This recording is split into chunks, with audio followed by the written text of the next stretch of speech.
जगी जीवनाचे सार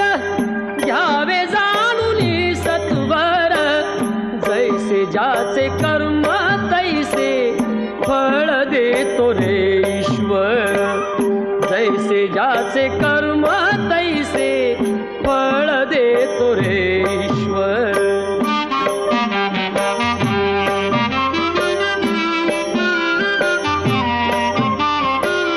क्षणिक सुखासाठी अपुऱ्या कुणी होतो